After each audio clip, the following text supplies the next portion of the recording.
Le mariage de ta sœur était parfait, a rayonné maman. À quand ton tour? J'ai souri. Il a déjà eu lieu. C'est juste que vous n'étiez pas là. Toute la pièce s'est figée. Le mariage de ta sœur était parfait, rayonna maman. Quand viendra ton tour? J'ai souri. C'est déjà arrivé. Vous n'étiez simplement pas là. Toute la salle s'est figée. Je m'appelle Manon, et voici l'histoire de la façon dont j'ai finalement rendu la monnaie de leurs pièces aux personnes qui ont passé des années à me faire sentir que je n'étais pas à la hauteur. Grandir en tant que fille cadette dans la famille Martin signifiait vivre dans l'ombre de ma sœur Camille. Elle avait 3 ans de plus, était naturellement belle, populaire sans effort et, selon mes parents, absolument parfaite en tout point. J'étais la fille maladroite aux cheveux frisés, avec un appareil dentaire qui a duré bien trop longtemps et une tendance à préférer les livres aux fêtes. Mes parents, Hélène et Robert Martin, ne se sont jamais donné la peine de cacher leur favoritisme. Camille a eu une voiture neuve pour ses 18 ans, tandis que j'ai eu droit à un sermon sur la responsabilité quand j'ai demandé des leçons de conduite. Elle a obtenu une bourse complète pour l'école de commerce de ses rêves tandis que je cumulais 2 emplois pour payer mon IUT. Quand Camille a annoncé ses fiançailles avec son amour de fac, Marc, mes parents ont immédiatement proposé de payer l'intégralité du mariage. Quand j'ai mentionné que je sortais sérieusement avec quelqu'un, ma mère faisait des commentaires passifs-agressifs sur le fait que je devrais d'abord me concentrer sur mon propre développement. Après 25 ans à être traitée comme la fille la moins importante, le point de rupture est arrivé quand j'ai rencontré David Leblanc, un infirmier en pédiatrie qui travaillait à l'hôpital pour enfants du centre-ville de Lyon. Il était gentil, drôle et voyait en moi quelque chose que ma famille n'avait apparemment jamais pu voir. Nous sommes tombés amoureux rapidement et profondément. Après 18 mois de relation, David m'a demandé en mariage lors d'un week-end tranquille dans les Alpes. Ce n'était pas Tapa accent Graveleuil ou digne d'Instagram, juste nous deux, un magnifique coucher de soleil et la demande en mariage la plus sincère que j'aurais pu imaginer. Quand j'ai appelé mes parents pour leur annoncer la nouvelle, leur réaction a été décevante, c'est le moins qu'on puisse dire. « Oh, ma chérie, c'est bien », a dit ma mère de ce ton qu'elle utilisait quand elle était clairement distraite. « Mais es-tu sûre d'être prête pour le mariage ? Tu es encore en train de te chercher professionnellement, et bon, tu sais comment ces choses peuvent être. » La réponse de mon père a été encore pire. Peut-être devrais-tu attendre que le mariage de Camille soit passé. On ne veut pas lui voler la vedette, n'est-ce pas? Lui voler la vedette. Le mariage de Camille était encore dans 8 mois, mais c'était un comportement typique de mes parents. Tout tournait autour de Camille et de sa vie parfaite. Les mois qui ont précédé le mariage de Camille ont été un cauchemar. Chaque réunion de famille est devenue une session d'admiration pour Camille. Ma mère passait des heures à me montrer les tableaux Pinterest des préparatifs du mariage de Camille, s'extasiant sur le lieu, la robe, les fleurs, tout. Pendant ce temps, chaque fois que j'essayais de mentionner mes propres fiançailles, la conversation revenait rapidement à Camille ou s'éteignait complètement. La goutte d'eau qui a fait déborder le vase est arrivée lors de la fête prénuptiale de Camille, que ma mère a insisté pour que j'aide à organiser bien qu'on ne m'ait donné aucune véritable contribution aux décisions. J'ai été relégué à des tâches subalternes comme écrire les adresses sur les invitations et récupérer les décorations.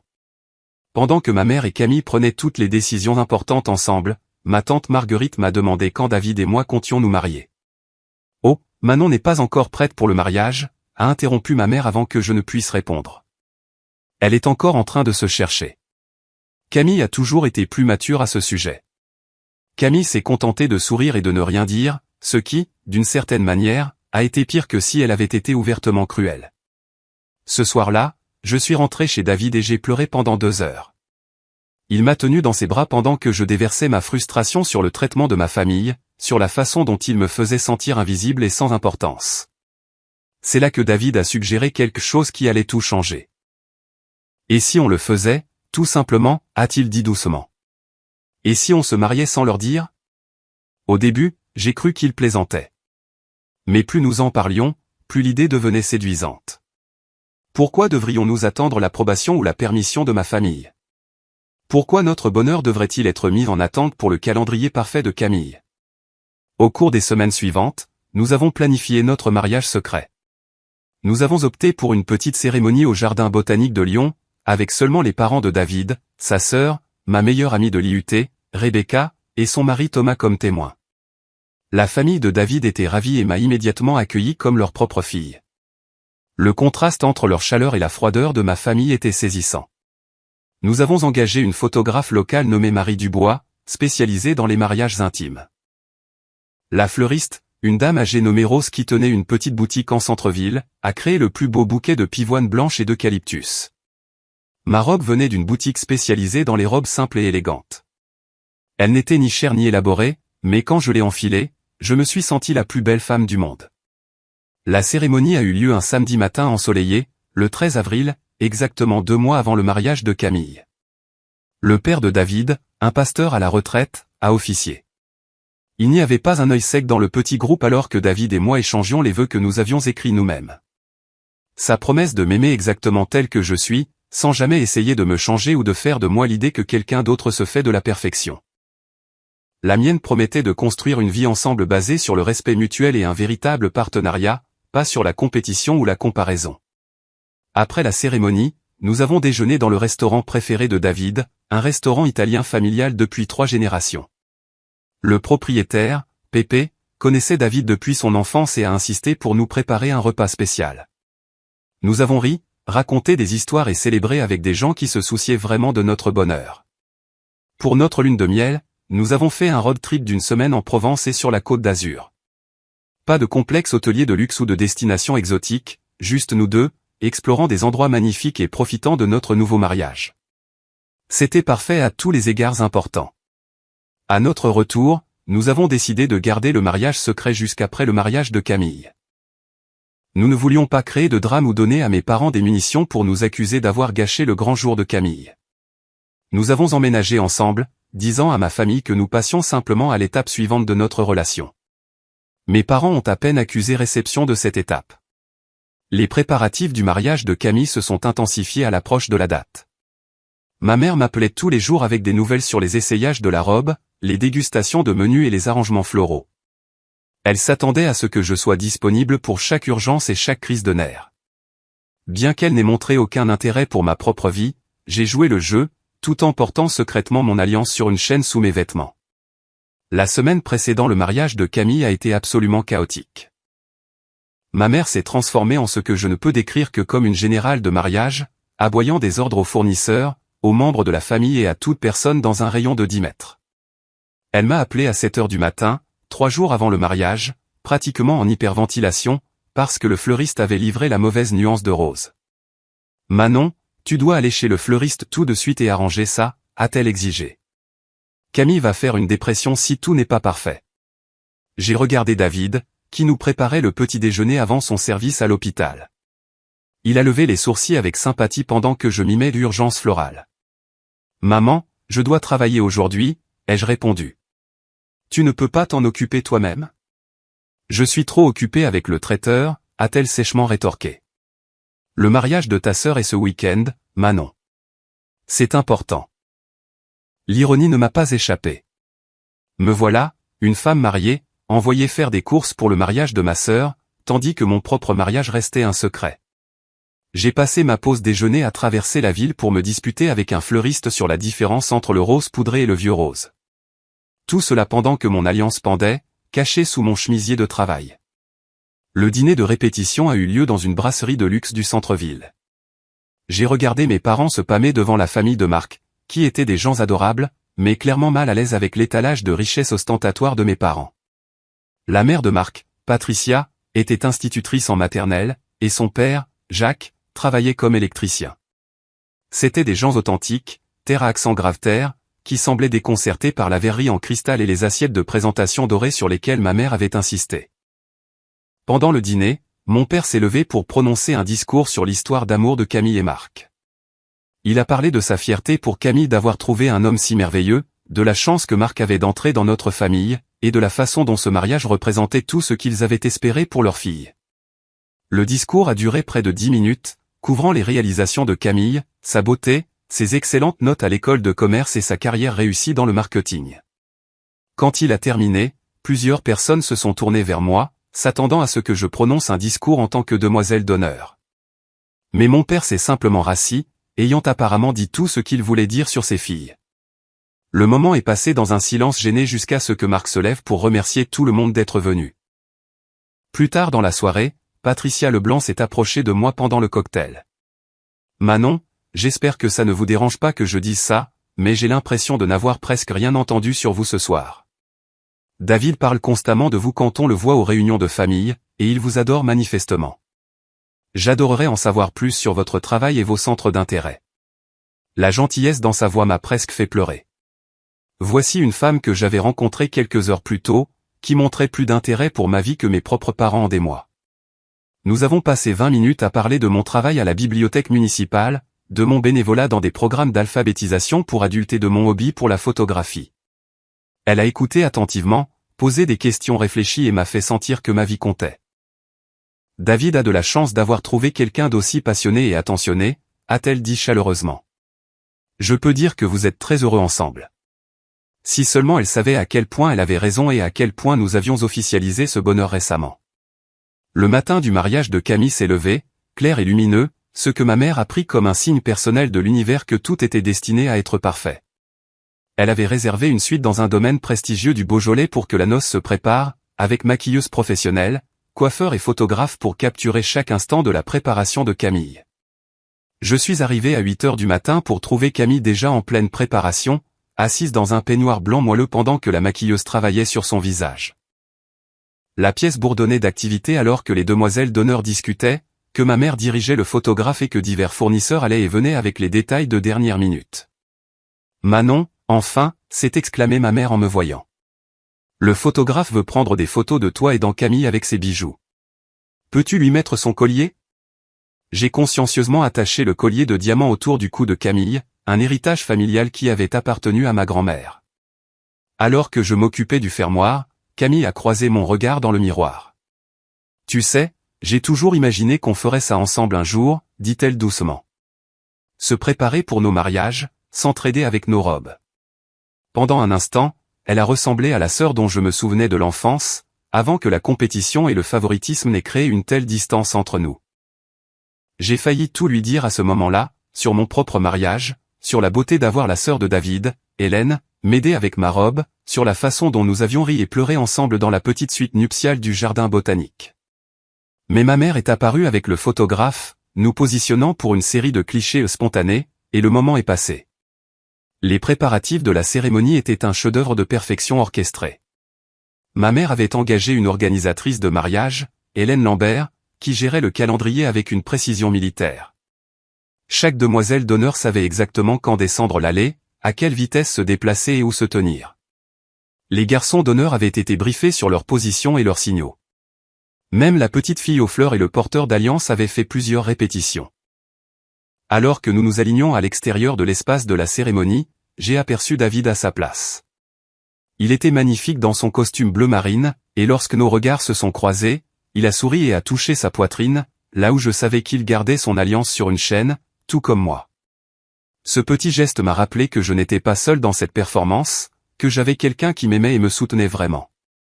La cérémonie de mariage était indéniablement belle, si vous aimez ce genre de production élaborée. Le lieu était un domaine prestigieux avec des cascades de fleurs blanches, des lustres en cristal et assez de champagne pour faire flotter un bateau. Camille était éblouissante dans sa robe de créateur, et Marc était beau dans son smoking sur mesure. La liste des invités comprenait plus de 200 personnes, dont la plupart connaissaient à peine le couple, mais était importante pour le réseautage ou le statut social. J'ai servi de demoiselle d'honneur, portant une robe rose pâle qui coûtait plus cher que toute ma tenue de mariage. Pendant la cérémonie, je n'ai pas pu m'empêcher de la comparer à la mienne. Celle de Camille était élaborée et impressionnante, mais la mienne avait été remplie d'amour et d'émotions sincères. Je savais laquelle je préférais. Le cortège à lui seul a duré près de 10 minutes, chaque demoiselle d'honneur descendant l'allée parsemée de pétales au rythme d'une marche funèbre.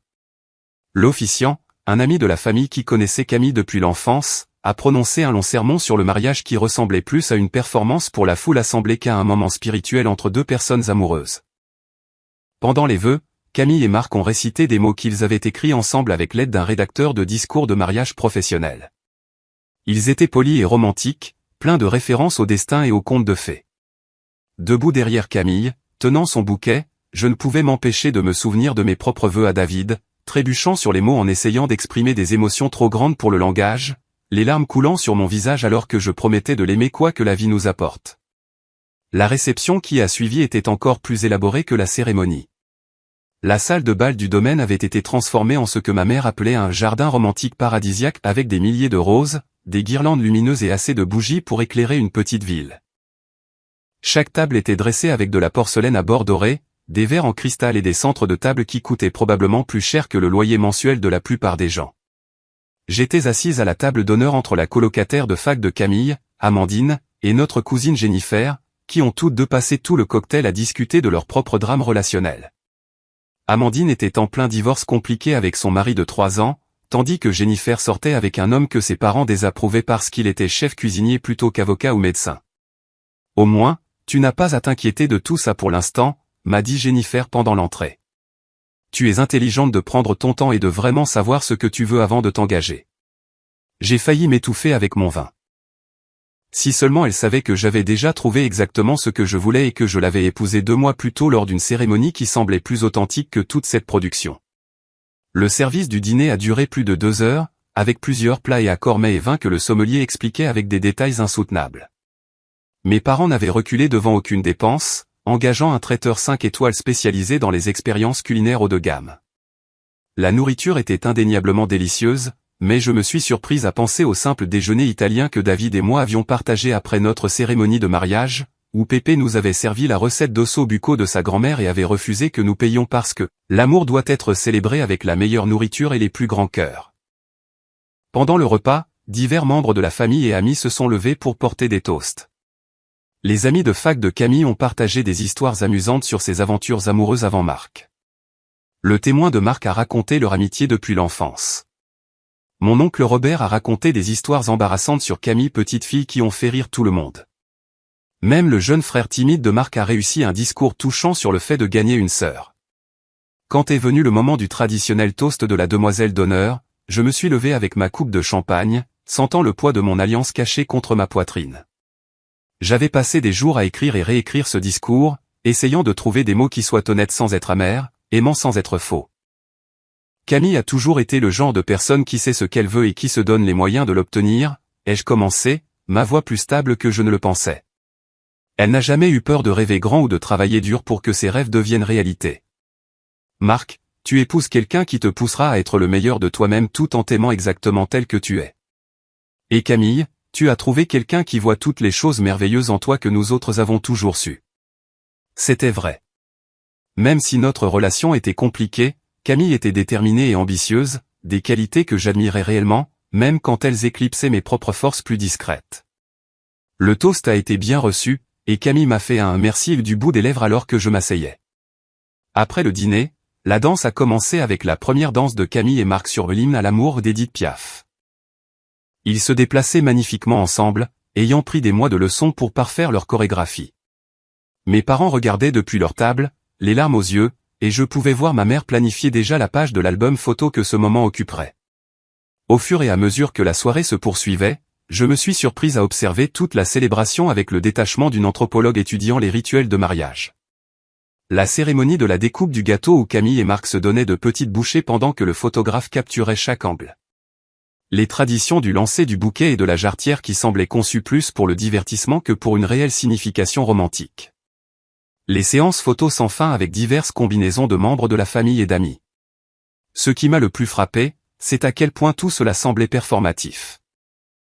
Ne vous méprenez pas, Camille et Marc étaient clairement amoureux et heureux, mais le mariage semblait autant consister à donner un spectacle pour les invités qu'à célébrer leur engagement l'un envers l'autre. Chaque moment était chorégraphié. Chaque détail conçu pour un impact visuel maximal. J'ai pensé à mon propre jour de mariage.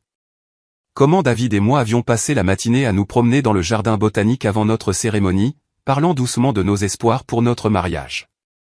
Comment nous avions écrit nos vœux séparément et nous nous étions surpris l'un l'autre avec des mots qui venaient droit de nos cœurs.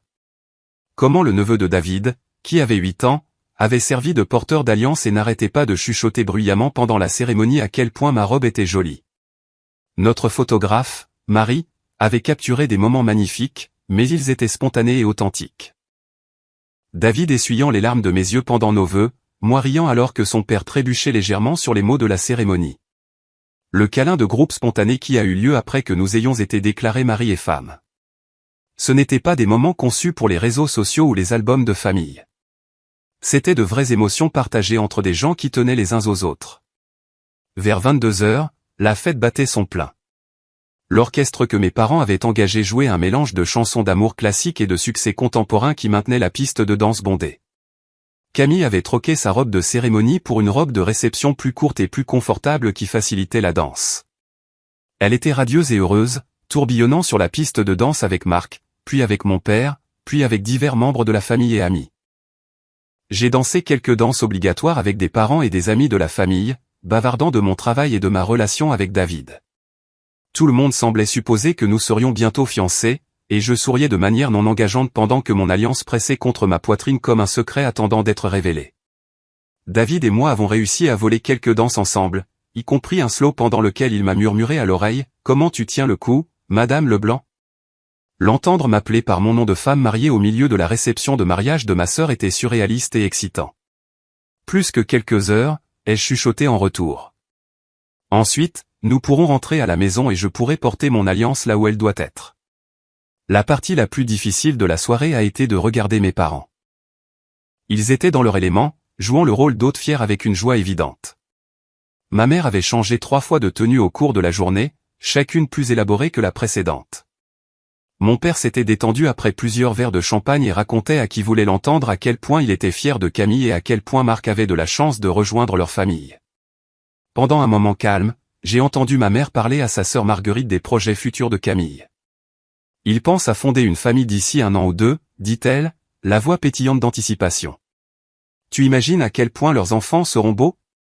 Et Marc a de si bons gènes familiaux, intelligents, réussis, beaux. Je me suis demandé si ma mère parlerait un jour de mes futurs enfants avec le même enthousiasme, ou s'ils seraient toujours secondaires à la progéniture de Camille et à ses affections. Cette pensée m'a serré la poitrine d'un mélange familier de tristesse et de colère. Au fil de la soirée, j'ai commencé à sentir une étrange anticipation monter en moi. Je savais que dans quelques heures, j'aurais l'occasion de partager ma propre nouvelle avec cette salle pleine de gens qui avaient passé des années à me traiter comme la sœur cadette moins intéressante de Camille. La pensée était à la fois terrifiante et exaltante. Vers 23h30, Camille a annoncé qu'il était temps pour le lancer du bouquet. Toutes les femmes célibataires ont été appelées à se rassembler sur la piste de danse, et j'ai rejoint le groupe à contre-cœur. J'avais redouté ce moment, sachant que ma mère ferait inévitablement des commentaires sur le moment où ce serait mon tour d'attraper le bouquet et de trouver mon propre bonheur. Les autres femmes célibataires du groupe allaient des cousines adolescentes de Camille à certaines de ses amies de fac, qui naviguaient encore dans le monde des rencontres à la fin de la vingtaine. Elles discutaient avec enthousiasme de la tradition, certaines plaisantant sur le fait de ne pas vouloir être la prochaine, tandis que d'autres espéraient clairement attraper les fleurs. Camille s'est positionnée dos à nous, tenant le bouquet élaboré qui avait été créé spécifiquement pour le lancer, une version plus petite de son bouquet de mariée faite de roses blanches, de gypsophiles et de rubans pendants. Le photographe et le vidéaste se sont positionnés pour capturer le moment sous plusieurs angles. « Vous êtes prêtes, les filles ?» a crié Camille, levant le bouquet au-dessus de sa tête. Le groupe de femmes s'est légèrement accroupi, les bras tendus, prêtes à se disputer les fleurs symboliques. Je me tenais à l'arrière, pas particulièrement intéressé à participer à ce qui ressemblait à une performance de désespoir. Mais alors que Camille se préparait à lancer le bouquet, je me suis surprise à penser à l'ironie de la situation. Me voilà, prétendant être célibataire et espérant l'amour alors que j'étais déjà marié à l'homme le plus merveilleux de la pièce. Les fleurs ont volé dans les airs en un arc parfait et, par ce qui ne peut être décrit que comme une ironie cosmique, elles ont atterri directement dans mes mains. La foule a éclaté en acclamations et en applaudissements, et quelqu'un a crié « C'est au tour de Manon ». Je suis resté là, tenant le bouquet, sentant le poids du moment s'installer autour de moi. C'était ça, la mise en scène que j'attendais inconsciemment toute la soirée.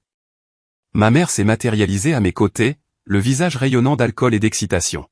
« Le mariage de ta sœur était parfait », rayonna maman, sa voix portant dans la pièce qui se calmait. « Quand viendra ton tour ?» C'était ça, le moment que j'attendais. J'ai regardé David, qui se tenait près du bar avec un sourire encourageant. J'ai pris une profonde inspiration, j'ai fouillé dans la petite poche cachée que j'avais spécifiquement demandée dans ma robe de demoiselle d'honneur, et j'ai sorti mon alliance, la glissant à mon doigt où elle devait être. C'est déjà arrivé. Vous n'étiez simplement pas là. Toute la salle s'est figée. Le sourire de ma mère a vacillé, la confusion remplaçant sa joie antérieure. Que veux-tu dire, ma chérie ? J'ai levé la main, montrant l'alliance qui trônait maintenant fièrement à mon doigt. David et moi nous sommes mariés le 13 avril. Nous avons eu une belle cérémonie au jardin botanique avec des gens qui tiennent vraiment à nous. Le silence était assourdissant. La bouche de Camille s'est ouverte, tenant toujours ses mains vides là où se trouvait le bouquet. Le visage de mon père est passé par plusieurs couleurs avant de se fixer sur un rouge colérique. D'autres invités ont commencé à chuchoter entre eux, les téléphones apparaissant alors que les gens essayaient de digérer ce drame inattendu. « Tu plaisantes » a dit ma mère, sa voix à peine un murmure. « Pas du tout » ai-je répondu, me surprenant par mon calme. Nous avons des photos, un certificat de mariage, tout. C'était une cérémonie charmante, petite mais significative, le genre de mariage que deux personnes ont quand elles se concentrent sur le mariage plutôt que sur une fête. Camille a finalement retrouvé sa voix. « Pourquoi ne nous as-tu rien dit? Pourquoi ferais-tu ça ?» Je me suis tourné vers ma sœur, cette personne qui avait été sans le savoir le centre de l'univers de ma famille pendant 28 ans. « Quand exactement aurais-je dû te le dire? Pendant l'un de tes essayages de robe auquel je n'étais pas invité? À ta fête prénuptiale où maman a dit à tout le monde que je n'étais pas prête pour le mariage? Ou peut-être pendant l'une des douzaines de dîners de famille où chaque conversation portait sur ta relation parfaite et tes préparatifs de mariage parfait? » Ma mère avait l'air anéantie. « Manon, nous aurions. Nous voulions être là pour toi. »« Vraiment » ai-je demandé, ma voix se faisant plus forte. « Parce que j'essaie de partager ma vie avec cette famille depuis des années, et il n'y a jamais eu de place pour personne d'autre que Camille. Quand je me suis fiancé, papa m'a dit d'attendre après le mariage de Camille pour ne pas lui voler la vedette. Quand j'ai mentionné des idées de mariage, vous avez changé de sujet. Quand j'ai essayé de parler de David, vous m'avez fait des sermons sur le fait de me concentrer sur ma carrière. » La foule écoutait attentivement maintenant, bien que la plupart des gens fassent semblant d'examiner leur téléphone ou les centres de table. Marc s'était rapproché de Camille, l'air mal à l'aise et confus. Mon père s'est avancé, la voix tendue de colère contenue. « Ce n'est guère le moment ni l'endroit pour cette discussion, Manon. »« Ah non » ai-je répondu. « C'est une célébration du mariage et de la famille, n'est-ce pas? Je ne fais que partager ma bonne nouvelle avec tout le monde. À moins, bien sûr, que vous soyez embarrassé que votre fille cadette se soit mariée sans avoir besoin d'une fête à 50 000 € pour le prouver. » Ça a fait mouche.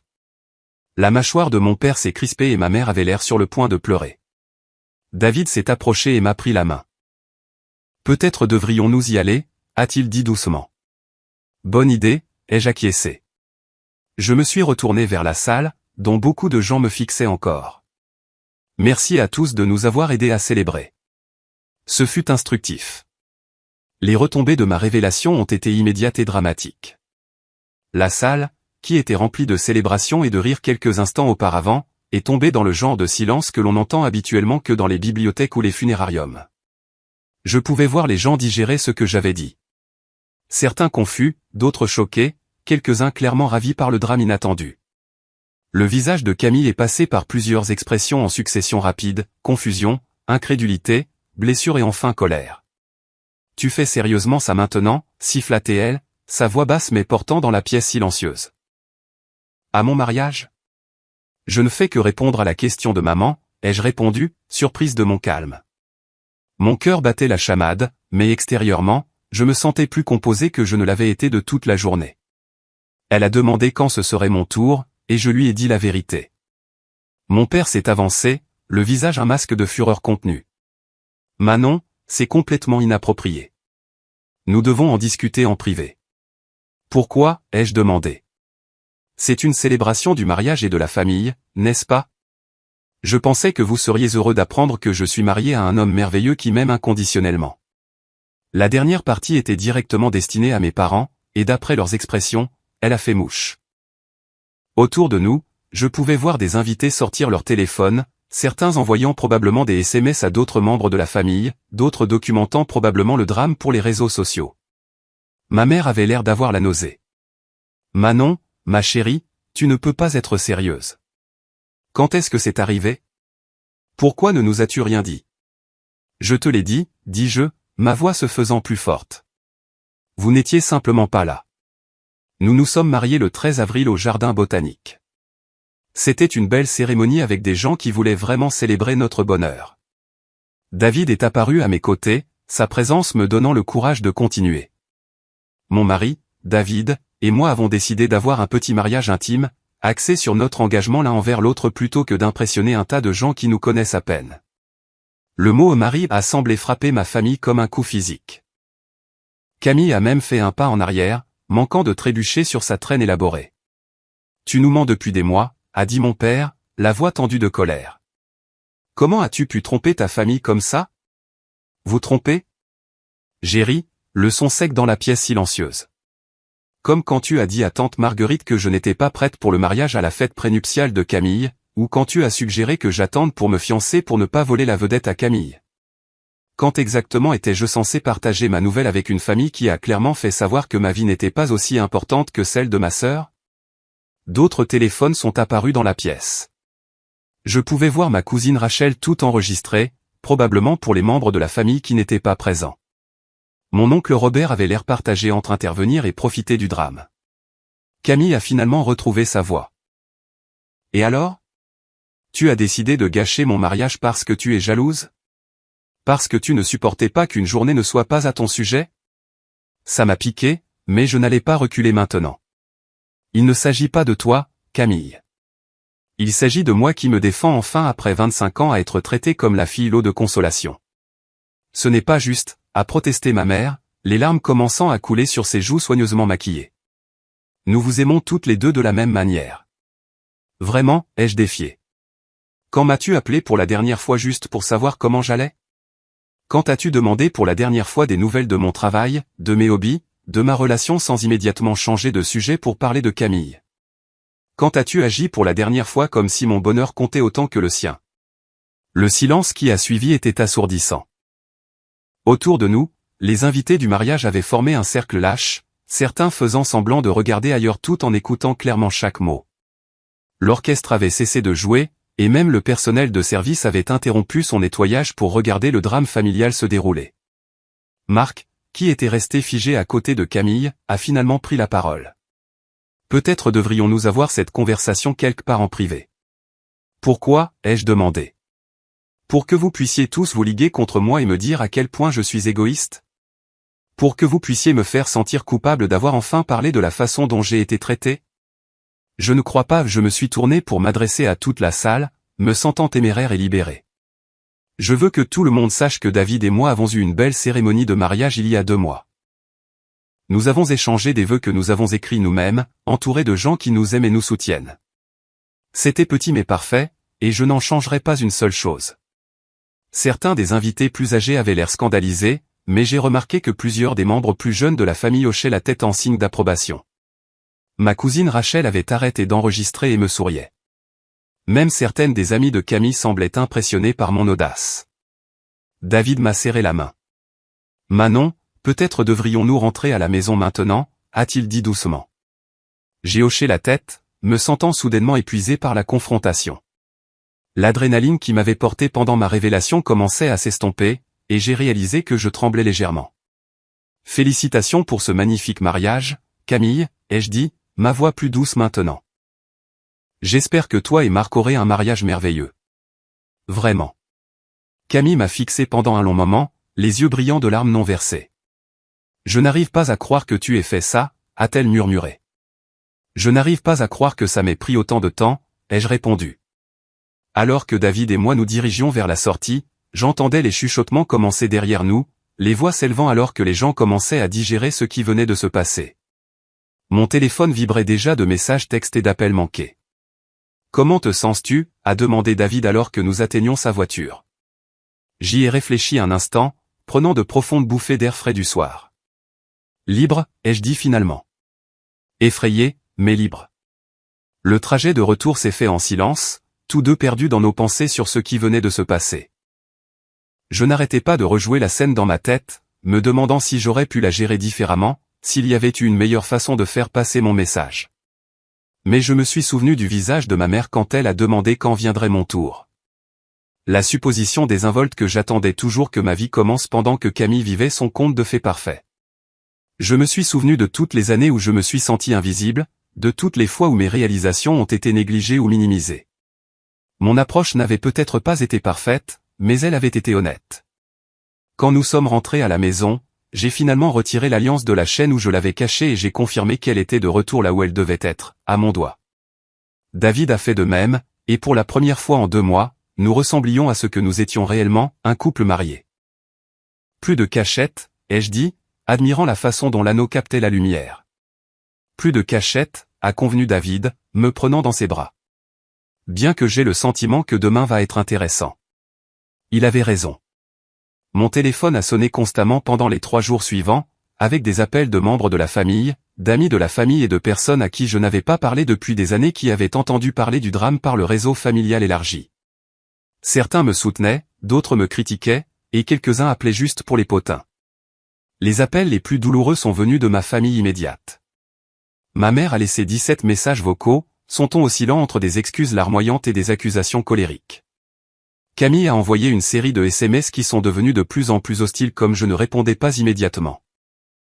Mon père, fidèle à lui-même, ne m'a pas contacté directement, mais a fait relayer par ma mère sa déception face à mon comportement en quête d'attention. Mais il y a eu aussi des réponses positives. Ma tante Marguerite a appelé pour me féliciter et me dire qu'elle était fière de moi de m'être défendu. Plusieurs cousins m'ont contacté pour dire qu'ils avaient toujours remarqué la différence de traitement de mes parents entre Camille et moi. Même certaines des amies de Camille m'ont contacté pour dire qu'elles pensaient que ce que j'avais fait demandait du courage. Le soutien le plus surprenant est venu de la famille de David. Quand ils ont appris ce qui s'était passé à la réception, ils ont été horrifiés par la façon dont ma famille m'avait traité au fil des ans. Hélène Leblanc a appelé pour s'excuser de ne pas avoir réalisé à quel point les choses étaient difficiles pour moi et pour m'inviter à leur réunion de famille chaque fois que j'aurais besoin de gens qui m'apprécient. Tu es notre fille maintenant aussi, a-t-elle dit chaleureusement, et nous sommes si heureux que David ait trouvé quelqu'un d'aussi fort et merveilleux que toi. 3 semaines après le mariage de Camille, mes parents ont demandé à nous rencontrer, David et moi. Nous avons accepté de dîner dans un restaurant neutre, ne voulant pas faire face au poids émotionnel d'une rencontre chez eux. La conversation a été gênante et douloureuse. Ma mère a pleuré plusieurs fois, insistant sur le fait qu'elle n'avait aucune idée que je me sentais si exclu de la famille. Mon père a soutenu que j'avais mal géré la situation et embarrassé tout le monde. Aucun d'eux ne semblait vraiment comprendre pourquoi j'avais ressenti le besoin de garder mon mariage secret. Nous voulions juste que Camille ait sa journée parfaite, répétait ma mère. Et ma journée parfaite à moi, ai-je finalement demandé. Vous est-il jamais venu à l'esprit que je pourrais vouloir une famille qui se soucie aussi de mon bonheur? Le dîner s'est terminé sans résolution, bien que mes parents aient demandé à voir nos photos de mariage. Je leur en ai montré quelques-unes sur mon téléphone, observant leur visage alors qu'ils voyaient à quel point j'étais heureuse et radieuse, entourée de gens qui m'aimaient. 6 mois plus tard, ma relation avec ma famille reste compliquée. Ma mère fait plus d'efforts pour m'inclure dans les conversations familiales, bien qu'elle ait toujours tendance à se concentrer principalement sur Camille. Mon père me parle cordialement, mais sans chaleur. Camille et moi avons une trêve difficile. Mais nous n'avons jamais été proches, et cette situation n'a pas amélioré cette dynamique. La famille élargie est passée à autre chose, bien que je reçoive encore des commentaires lors des rassemblements sur mon mariage surprise. Certains parents pensent que ce que j'ai fait était mesquin et dramatique, tandis que d'autres estiment que c'était attendu depuis longtemps. J'ai appris à ne pas trop me soucier de leurs opinions. David et moi sommes plus heureux que jamais. Nous avons acheté une petite maison avec un jardin où nous organisons des dîners pour des amis qui sont comme une famille choisie. Nous avons parlé d'avoir des enfants, et je suis reconnaissante qu'ils grandiront en sachant qu'ils sont désirés et appréciés pour ce qu'ils sont. Parfois, je me demande si j'aurais dû gérer les choses différemment, s'il y avait eu un moyen de faire passer mon message sans créer une scène aussi publique. Mais je me souviens de toutes les années où je me suis senti invisible et sans importance. Toutes les fois où mes sentiments ont été rejetés ou ignorés. Mon approche n'était peut-être pas parfaite, mais elle était honnête. Ma famille a passé des années à m'apprendre que je ne comptais pas autant que Camille, que mes réalisations étaient moins importantes, que mon bonheur était secondaire au maintien de leur image de la famille parfaite. Ils ont créé la situation où j'ai ressenti le besoin de cacher une étape aussi importante. La vérité est que je ne regrette pas mon mariage secret. Il était beau et significatif, entouré de gens qui se souciaient sincèrement de David et de moi en tant qu'individu. Je ne regrette pas non plus de l'avoir révélé à la réception de Camille. Après 28 ans à être traitée comme la fille la moins importante, j'ai enfin trouvé ma voie. De nos jours, quand les gens me posent des questions sur ma situation familiale, je leur dis honnêtement que nous y travaillons. Certaines relations peuvent être réparées et d'autres ont simplement besoin d'être redéfinies. J'apprends que je ne peux pas contrôler la façon dont mes parents choisissent de me voir, mais je peux contrôler le pouvoir que je donne à leurs opinions sur ma vie. David et moi construisons nos propres traditions familiales maintenant, basées sur le respect mutuel et l'amour sincère plutôt que sur le favoritisme et la compétition. Nous organisons des fêtes pour les amis qui n'ont pas de famille à proximité, nous faisons du bénévolat ensemble à l'hôpital pour enfants et nous prenons des décisions en tant que partenaires égaux. La meilleure vengeance, j'ai appris, n'est pas toujours le moment dramatique de la révélation. C'est parfois de construire une vie si belle que vous n'avez besoin de l'approbation de personne d'autre pour la valider. Mais je dois admettre que voir les visages choqués dans cette salle de réception était assez satisfaisant aussi. Mon alliance est fièrement à mon doigt maintenant, plus cachée sur une chaîne. Elle n'est pas aussi chère ou élaborée que celle de Camille, mais elle représente quelque chose de plus précieux, un mariage construit sur l'amour, le respect et la connaissance que je suis suffisante, exactement telle que je suis. Et cela, plus que n'importe quel complot de vengeance, est la vraie victoire.